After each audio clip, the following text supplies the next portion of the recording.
Channel the e learning school by Sachin. हम पढ़ रहे थे ज्योग्राफी के बारे में।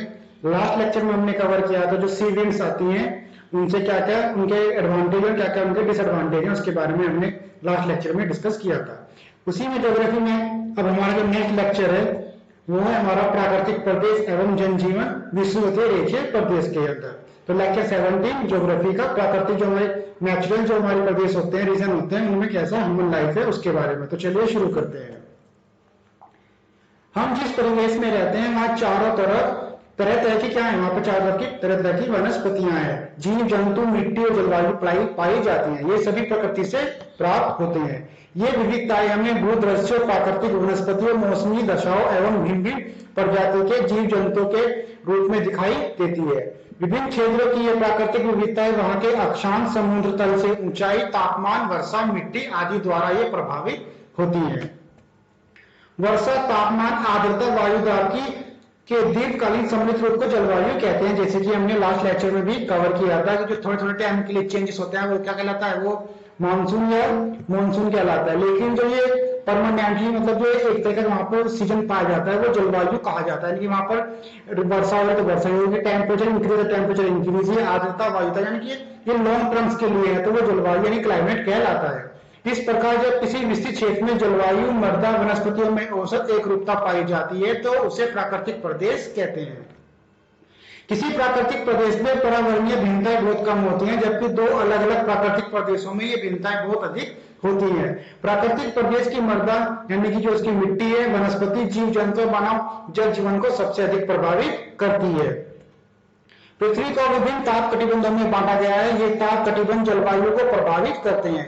इस कारण पृथ्वी पर विभिन्न प्रकार की जलवायु पाई जाती है। जलवायु की विविधता के आधार पर विश्व को निम्नलिखित प्रदेश यानी कि जो हमारी ये नेचुरल रीजन से उसमें बांटा गया है। तो आप ये ग्लोब है इसको थोड़ा समझने की कोशिश करना। ये तो नॉर्थ पोल है, नीचे साउथ पोल है। तो सबसे पहले जो हमारा बांटा गया है वो है आपका ट्रॉपिकल जोन। ट्रॉपिकल जोन होता है वो आपका ये ट्रॉपिक ऑफ कैंसर के बीच में यानी कि जो इक्वेटर है आपके यहाँ पर ये पाया जाता है। यानी कि जो आप ब्लू ब्लू वाला देख रहे हैं यही आपका ट्रॉपिकल जोन है। इसमें कौन कौन से आते हैं, विषुवतीय रेखीय प्रदेश, सवाना प्रदेश, मानसूनी प्रदेश और मरुस्थलीय प्रदेश। जो वर्ल्ड का जो सबसे बड़ा जो डेजर्ट है वो सहारा डेजर्ट है, जैसे कि हम सब जानते हो कहां पर है, वो अफ्रीका के अंदर है। तो ये आप इक्वेटर वाला जो रीजन देख रहे हैं यही आपका ट्रॉपिकल रीजन है। उसके बाद आपका आता है शीत कटिबंधीय प्रदेश को टेम्परेट जोन भी कहते हैं। ये टेम्परेट जोन है, ये भूमध्य सागरीय प्रदेश, घास के मैदान, मध्य अक्षांश से मरुस्थल, पश्चिमी यूरोप तुल्य प्रदेश, चीन तुल्य या सेंट लॉरेंस तुल्य प्रदेश है। उसके बाद ये आप देख रहे हैं कि ये जो पोल्स पर क्या होता है, वहां पर पोल्स पर जो टेम्परेचर होता है वो काफी लो होता है, जो आपका ये प्रेशर है वो हाई होता है। तो शीत कटिबंधीय प्रदेश कहा जाता है इनको। ये टुंड्रा और टैगा प्रदेश होते हैं। जो आप ये फ्रीज जोन में देख रहे हैं यहाँ पर आपको टुंड्रा और टैगा प्रदेश मिलेंगे। तो आइए चलो शुरू करते हैं। जो हमारा मेन टॉपिक है आज का वो हमारा है विषुवतीय रेखीय प्रदेश, जिसको हम इंग्लिश में कहते हैं इक्वेटोरियल रीजन। तो यहाँ पर विषुवतीय रेखीय प्रदेश का विस्तार है। इस प्रदेश के विषुवत वृत्त के निकट होने के कारण इसे विषुवत रेखीय या भूमध्य रेखीय प्रदेश कहते हैं। जो आप ये देख रहे हैं जो ये वाले जो रीजन है ये आपके विषुवतीय रेखीय प्रदेश है, जो आपके इक्वेटर के लगभग 10 डिग्री से लेकर 20 डिग्री के बीच में ये पाए जाते हैं। जो सारे ग्रीन ग्रीन वाले आप देख रहे हैं ये आपके इक्वेटर जोन है और ये आपकी जो जा रही है ये आपकी इक्वेटर लाइन है। इस प्रदेश का विस्तार दक्षिण अमेरिका जो कहा जाता है कौन सा एरिया है, ब्राजील वाला। तो वहां पर कौन सी घाटी है, वहां पर अमेजन घाटी है। वह उत्तरी पश्चिमी तट अफ्रीका की कांगो घाटी, जो आप देख रहे हैं कांगो घाटी, ये कांगो रिवर भी है जो भूमध्य रेखा को 2 बार कट करती है। गिनी तट में पूर्वी तट और एशिया के पूर्वी ये द्वीप समूह क्षेत्र आप देख रहे हैं ये एशिया से सीधे आ रहे हैं। 10 डिग्री से लेकर 20 डिग्री के बीच के जो जोन है ग्रीन वाले यही आपके कौन से, यही आपके इक्वेटोरियल रीजन है। फिर आपका आता है जलवायु क्लाइमेट। विषुवतीय प्रदेश में तापमान पूरे वर्ष अधिक एक समान रहता है। इस क्षेत्र में वर्षा भी खूब होती है। यहाँ सुबह मौसम साफ रहता है व अच्छी धूप होती है और दोपहर पर प्रतिदिन तेज वर्षा भी होती है। इस क्षेत्र में वायु शांत रहती है और अधिक तापमान नमी के कारण उमस होती है। इस प्रकार की जलवायु मानव के लिए अस्वास्थ्यकर एवं कष्टदायक होती है। आपने देखा होगा जैसे कि कैरेबियन द्वीप है हमारे यहाँ पे वेस्ट इंडीज की क्रिकेट टीम आती है, तो जब कभी हमारी इंडियन क्रिकेट टीम वहां पर दौरा करने के लिए जाती है तो आपने देखा होगा कि वहां सडनली बारिश आ जाती है। तो वो इसी क्लाइमेट के अंदर है। फिर आती है हमारी वनस्पति, इसको कहते हैं वेजिटेशन। यहाँ पर अधिक गर्मी में उष्मा होने के कारण यहाँ पर एवरग्रीन फॉरेस्ट पाए जाते हैं। ये सदैव हरे भरे रहते हैं तथा ये इतने घने एवं ऊंचे होते हैं कि जो सूर्य की किरणें पृथ्वी की सतह तक नहीं पहुंच पाते हैं। जैसे कि जर्मनी के अंदर आपने सुना होगा सबसे एवरग्रीन फॉरेस्ट है जिनको ब्लैक फॉरेस्ट के नाम से भी जाना जाता है। जो वो ब्लैक फॉरेस्ट है वो जर्मनी में है और फ्रांस के साथ अपना बॉर्डर शेयर करते हैं। यहाँ के वृक्ष के नीचे की कई प्रकार की लताएं, झाड़ियां, घास एवं जंगली फूल आदि उगते हैं। यहाँ की लताएं वृक्षों को आपस में इस तरह लपेटे रहती है कि हाथी जैसा शक्तिशाली जानवर भी वनों में घुसने से घबराता है। इस क्षेत्र में आपको रबर, सिमाकोना, रोजवुड, ताड़, महागोनी, आबूस आदि के वृक्ष पाए जाते हैं। हमारे यहाँ जो सदाबहार वन पाए जाते हैं वो मोस्टली जो केरल वाला इलाका है जिसको हम मालाबार तट भी कहते हैं, वहां पर ये पाए जाते हैं क्योंकि सबसे अधिक रबर की पैदावार होती है वो केरल के अंदर ही होती है। ये जो आप देख रहे हैं सिंकोना वृक्ष, ये सिंकोना वृक्ष की छाल है, ये मलेरिया की दवाई बनाती है। तो मलेरिया का नाम क्या है? कुनैन। अक्सर एग्जाम में पूछा जाता है, किसी भी तरीके से घुमा के पूछ लिया जाएगा कि कुनैन की जो मेडिसिन है वो किससे यूज की जाती है? तो मलेरिया के लिए यूज की जाती है। वो किस वृक्ष से प्राप्त की जाती है? तो सिंकोना नाम का हमारा ट्री है वो उससे प्राप्त की जाती है। फिर हम पढ़ेंगे अब जीव जंतु के बारे में जो इन प्रदेशों में पाए जाते हैं, एनिमल्स। जैसे कि हम सभी जानते हैं कि विषुवतीय रेखीय प्रदेश में बहुत घने वन पाए जाते हैं। यहाँ वनस्पतियों का भरा पूरा संसार है। इस कार्य में बहुत बड़ी संख्या में विभिन्न प्रकार के जीव जंतु मिलते हैं। यहाँ पेड़ों पर रहने वाला आपको मैंड्रिल बंदर मिलेगा, चिंपैंजी, लंगूर, मकड़ा बंदर, जो मकड़ा बंदर है ये जो आप देख रहे हैं ये आपका मकड़ा बंदर है, गिलहरी बंदर, ये मानेड स्लॉथ जो आप देख रहे हैं ये मैनेड स्लॉथ है, झरीले सांप, छिपकली, मेंढक, अजगर। और जो ये आप देख रहे हैं गिलहरी बंदर, ये रहा गिलहरी बंदर, ये गिलहरी बंदर है। तो जो पानी में रहते हैं, पानी में रहने वाले दरियाई घोड़े, कैमून मगरमच्छ, एनाकोंडा सांप जो आप ये देख रहे हैं ये एनाकोंडा सांप है, घड़ियाल आदि एवं खुले वनों में रहने वाली जंगली भैंसे, हाथी, गोरिल्ला और गैलपॉन्स कछुआ जो आप ये देख रहे हैं ये गैलपॉन्स कछुआ है। तो कछुए की प्रजाति है कि गैलपॉन्स अक्सर एग्जाम्पल लिया जाता है। गैलेपैंगोस कौन किसकी प्रजाति है? तो कछुए की प्रजाति है। आदि जानवर और बहुत बड़ी संख्या में पक्षी और कीड़े मकोड़े पाए जाते हैं। वनों में पाई जाने वाली ये सीसी नामक जहरीली मक्खी के काटने से मनुष्य को नींद की बीमारी यानी कि स्लीपिंग सिकनेस तक हो जाती है। तो ये आपका कौन सा एनिमल था? ये आपका गैलेपैंगोस कछुआ है, ये आपका गिलहरी बंदर, ये एनाकोंडा, ये जंगली पैरेट और इधर ये मैनेड स्लॉथ और ये आपका मकड़ा बंदर। ये सब इन विषुवतीय प्रदेश में पाए जाते हैं। अब बाकी जो ह्यूमन लाइफ है उसके बारे में थोड़ा सा पढ़ते हैं कि इस क्षेत्र में क्या होता है कि यह क्षेत्र तो वनस्पति एवं जीवों से भरा हुआ है, इसलिए यहाँ मानव का जीवन आसान में अच्छा होगा, लेकिन ऐसा नहीं है। इस क्षेत्र की जो नम व गर्म जलवायु स्वास्थ्य के लिए बहुत हानिकारक है। इस कारण यहाँ की जनसंख्या विरल और कम है।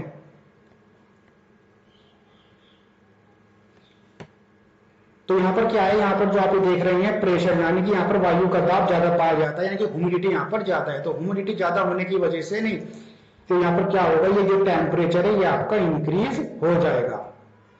तो यहाँ पर जो टेम्परेचर वो काफी गर्म पाया जाता है, इसलिए यहाँ पर ये इसकी जलवायु स्वास्थ्य के लिए हानिकारक है। जो आपके दक्षिणी अमेरिका में अमेजन घाटी जो कि ब्राजील वाला एरिया है तथा अफ्रीका में जायरे नदी घाटियों में कुछ आदिवासी जनजातियां पाई जाती हैं, जिन्हें अमेजन घाटी में तो कहते हैं बोरा और जायरे घाटी में कहते हैं पिग्मी और मालिया में कहते हैं सिमांग। जो आप ये देख रहे हैं ये थोड़ा सा इसको बात देख लेना, यहाँ से क्वेश्चन बनता है कि बोरा नामक जो प्रजाति कहाँ पाई जाती है, तो वो अमेजन घाटी में पाई जाती है, पिग्मी जायरे घाटी में पाई जाती है और सिमांग मलाया में पाई जाती है।